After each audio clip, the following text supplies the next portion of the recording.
Namato Ratanatayasa. May I pay homage to Triple Zem, the Buddha, Dhamma and the Sangha. My respect goes to my parents and my teachers. Hello everyone, good evening once again. So today is Monday 27th of April 2020. This is Ajahn Sujan from Varapunya Meditation Center, Aberdeen, Scotland. So as usual, I am here with you to befriend at your home. And I thought I will come out from the center just to still enjoy this beautiful weather, although it's quite windy and cold. So hello Margaret, I hope you're enjoying. Karina, Krishna, London, David, hello.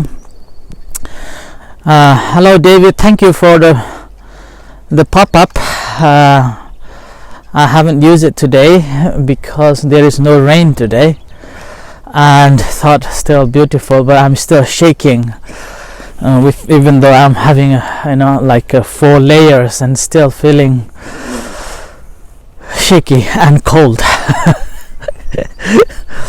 So yes, once again, so today is 27. In few days April is going to end. Hello Suresh, hello Sova. So as usual, I'm here on every day at 6:30 UK time to meet you all, and in a way just to talking to you and befriend, and also another one extra activities that you can plan in a day to come and listen, and also in a way you can share as well. You can post your thoughts of the day, and also things that you want to share with our members. And in the meantime, if you think that it benefits other members, other friends that you think, then you can share it as well. Because at this time we have to be connected. Despite of this so-called, we have to keep the social distance. Today Prime Minister Boris Johnson again said that we may still have to keep these measures for some times to keep everyone safe or slow the virus spread. And despite of that, we still see the number of deaths increased. Today there are over 21,000 in the UK, but however the statistics says that it's slowly flattening, and which is quite a good news. Meanwhile, there is a bad news too, that there is a symptoms that occurred in the children, and which is quite worrying news too. So that's why this social distancing and isolating and quarantining time, still we are very lucky to have this new technology as well as this new invention, the internet, so we can communicate and connect each other. So normally in the past I used to teach telling that disconnect the world and connect within, disconnecting from all the social medias, and try to connect with other people outside of the house in the past by using the social medias. And now is the time reversed. So we are using the social media and internet to connect the rest of the world and all our families. So despite of that, again, we shouldn't be forgetting to connect within, and that should be the major and essential work in our day-to-day life, day-to-day time. So I'm here with you to be connected to befriend and also sharing some knowledge that may help you during this situation. And also I would like to thank you all the feedbacks that people you all have posted and texted me, which also encourages me to continue these evening talks and coming to meet you all. In relation to last night's talk, I also got one more question. Okay, just a minute, I'm just okay, one question came which asking me to speak on, and that is, Achan, could you speak of what the essential elements of a practice are for a layperson who is coming new to the Buddha's teachings and practice, and for all of us an important reminder sometimes that this is more important than any Buddhism, right? So this is turning towards again the practical practice. As I said, that to be practitioner, you don't have to be a Buddhist. You can practice whether regardless of what you believe in.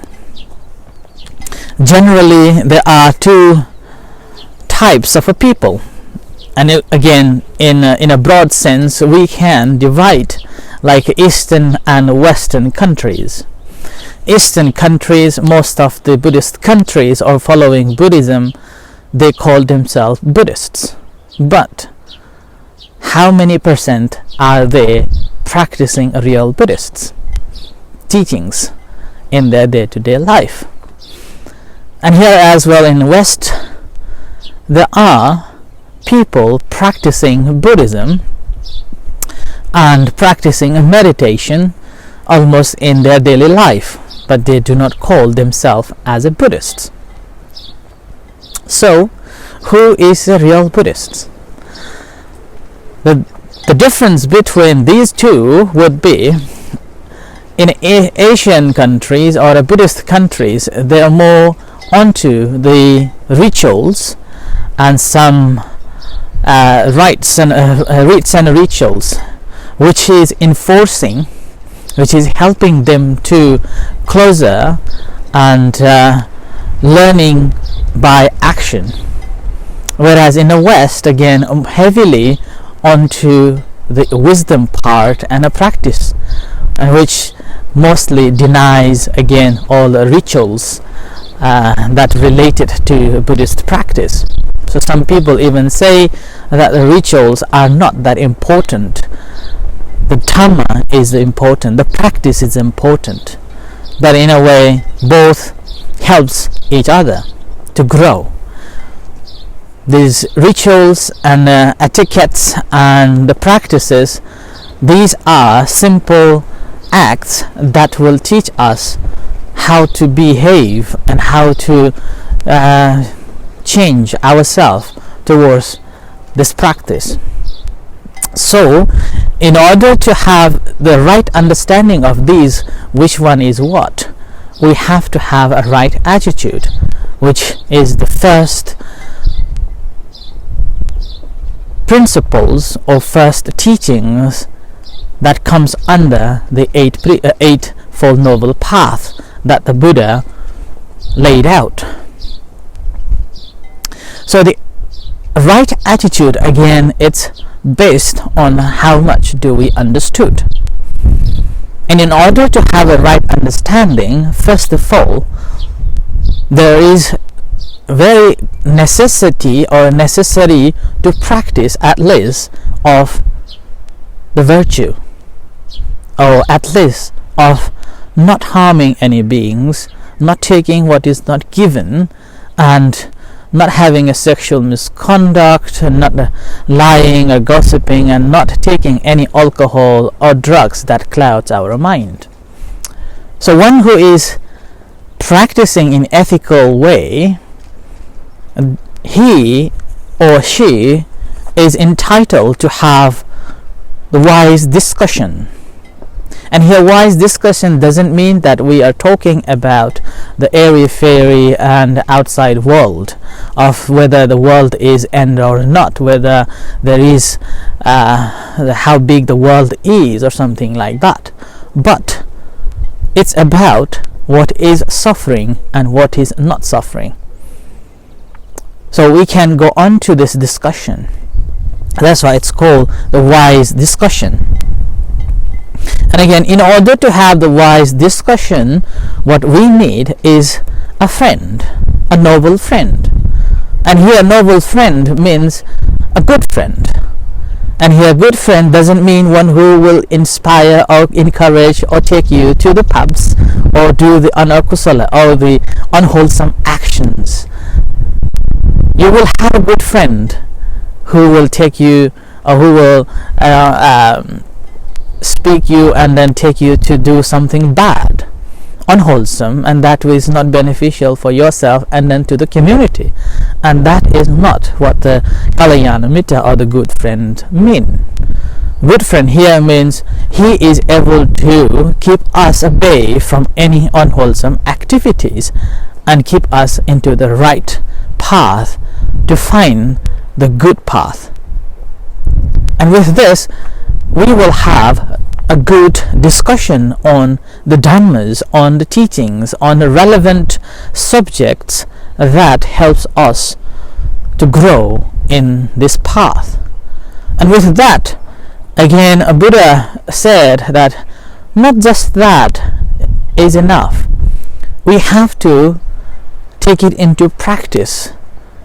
Investigation, and then take it into practice, and only then take it as the right and take it as the true. So that's why Buddha called come and see, ehi passiko, come and see. He didn't say come and believe. So once we have got this right attitude on the right teachings, then what we are going to do is the practice, and practice to change ourselves, basically doing it repeatedly again and again. So practice is basically repetition, and as you practice again and again, and gradually it's become your second nature, your second habit. So when you think to change to Buddhism, simply you're changing your attitude and changing your habit patterns, your behaviors. So gradually your behavior will change, the way you think will change, your character will change. And with that changing characters, with that changing behaviors, and gradually with implementing or employing these little bit of rituals of etiquettes, if we can, then it makes us even more humble, it makes us more conducive for the further development in our practice. So some of the rituals are simply reinforcing our practice, reinforcing towards the gradual development of our practice. So that's why we need to understand these things. And once we have changed our behaviors, and our character will change. And with that changing of our character, the way we behave, the way we discipline ourselves will change too. And that discipline is important. The regularity and practice is important. And this needs to be practiced. And it comes to the daily practice. So there are certain things, once you think that you are seriously practicing Buddhism, and you want to practice seriously, then there are certain things that you have to follow, there are certain things that you have to be mindful of, and that's at least of 5 precepts. so need to be practiced, these 5 precepts. And not just the 5 precepts that you need to practice, then also some of the rituals, like there is a story. Let me bring you the story. There was a man called Nakula Mata and Nakula Pita. Yeah. And Nakula Pita was a genuine Buddhist during the time of the Buddha. When he when he was okay, thank you very much. So he dropped some food to the temple for the monks. Yeah. So Nakula Pita was a genuine Buddhist, and he never missed going to the temple. And as he got old, he went to speak with the Buddha, saying that, "Venerable Sir, I am getting old and I won't be able to come to the temple every day to listen your talks and practice. So would you please give me teachings that I can practice at home?" So that was the practice that a Buddhist should be doing, showing great faith and confidence on the Buddha, Dhamma and the Sangha, and coming to the temple to do as the one who has got the great faith on it. Yeah? So this is the first thing. And the second, the first thing should be having a good faith and confidence in the teachings, the Buddha, Dhamma, Sangha, so-called Tri Ratana. So Buddha, Dhamma and the Sangha, having a faith in it and confidence in it. And the second thing is fulfilling our responsibility to come to the temples if you have. If not, then again fulfilling the duties like doing the chantings and meditation. And if you are coming to the temple, again some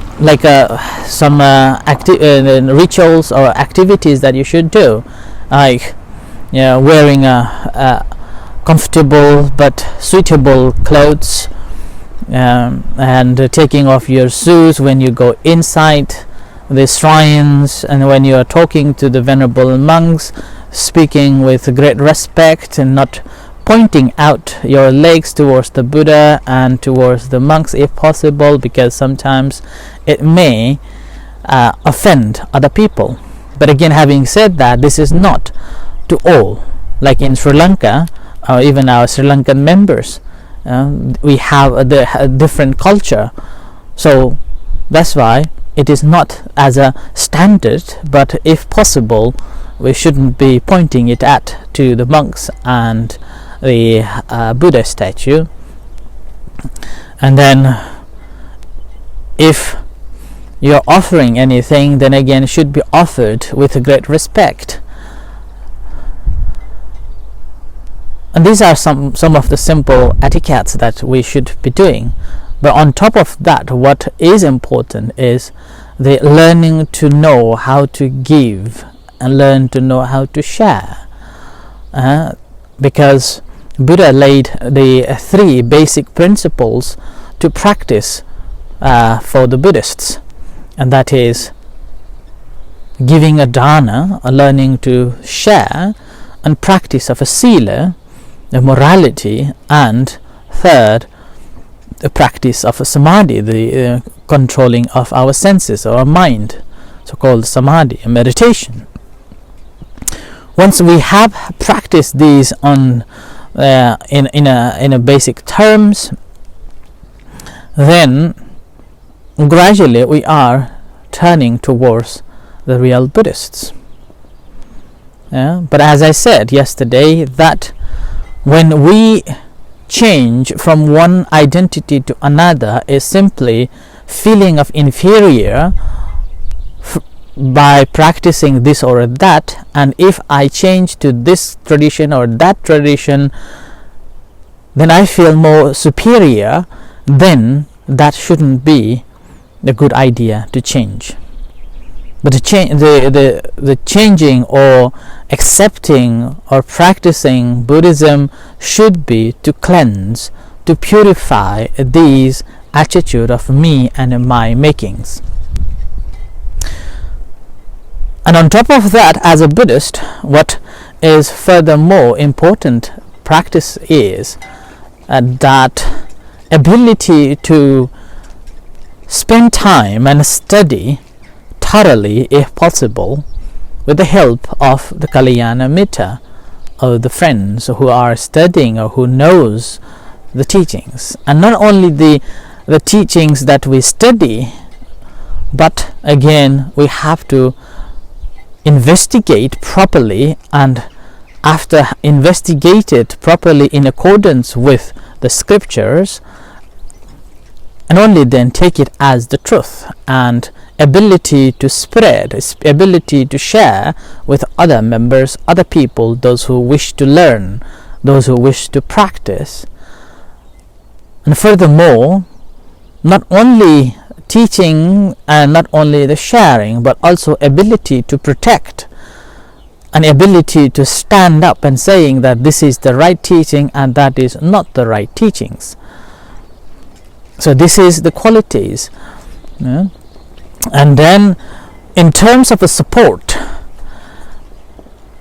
in terms of the lay people's support to the center and the monks, the Buddha laid down that whatever earnings you have, you can divide it into 4 parts, and within that four parts, one part again divide into 2 or 3. That is related to support for the children, support for your parents, and then the one part should be supporting for the religious good, or for the center, or for the monasteries. So this should be one part of the practice that is to support the temple, and which is again, it's very similar to every religion, that every members of the other religious organization, they should commit to donate to the center, or the mosques, or church, or the gurudwaras, like that, or the temples, and that way. Whereas in Buddhism, there is no strict rule that once you become a Buddhist, or once you think that you want to practice Buddhism, you should spare that percent of your income should be donated to the temple. But this is again given an individual choice and individual's decision to make, rather than like this is the religious requirement you should do, as it does in other religion. So that's why this is also one form of a support that as a Buddhist should contribute towards the sustenance of the temple and the teachings and dispensation. And furthermore, in relation to that, it is also given as an responsibility of lay people to support the venerable monks and the nuns for their 4 requisites, like the place to stay, clothes, food, and some medicines.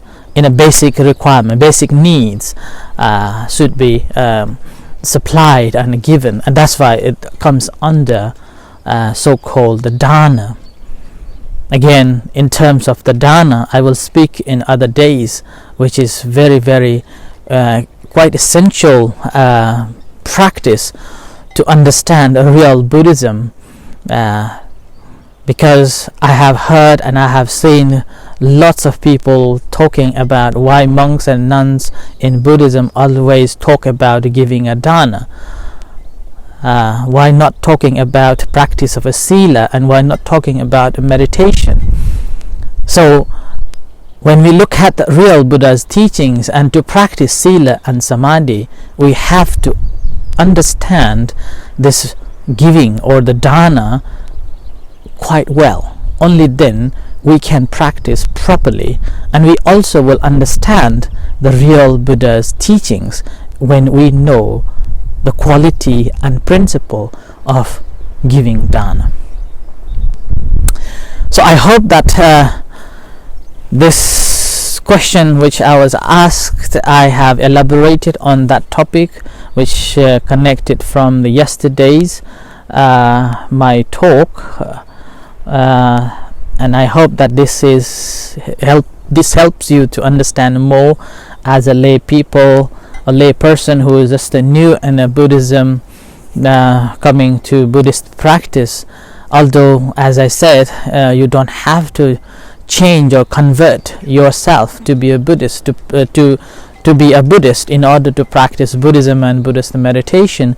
But again, if you think and if your heart says that it helps to be a real practitioner, and you want to take a real Buddhism seriously, then I think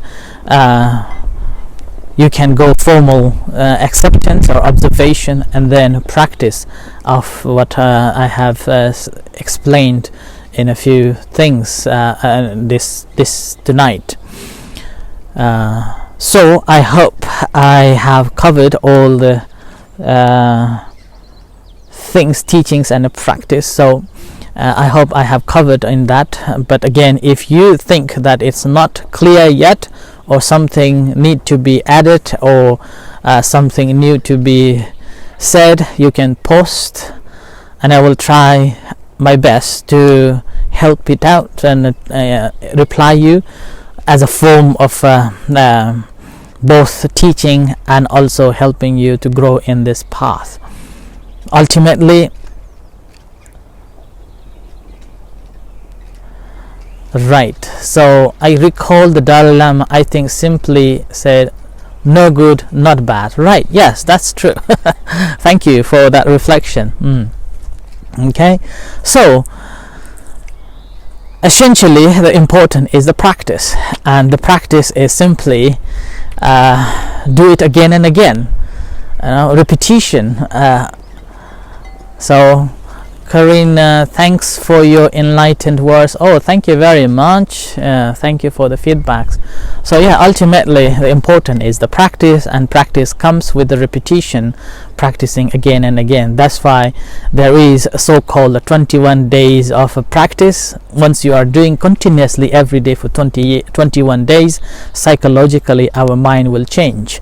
So if you are thinking to change your habits, your behavior, then change your attitude and change your habits for 21 days, and not 100%, at least maybe 10, 20, or possible 50%. Your habit will change, your character will change, and that's all depends on how much you dedicate and how much you discipline. That same applies to Buddhism and Buddhist practice. With this, I end for tonight, and in a few minutes we will have chanting and followed by meditation. So tonight meditation, I won't be teaching, but Ajahn Pira will be guiding you, because I have another meeting to join at 7:30, and also teaching in that meeting. So that's why I won't be for tonight, but you're still most welcome to practice along with Ajahn Pira at 7:30. And if you're not following these two sessions, then again you're most welcome to join tomorrow at 6:30 as usual time.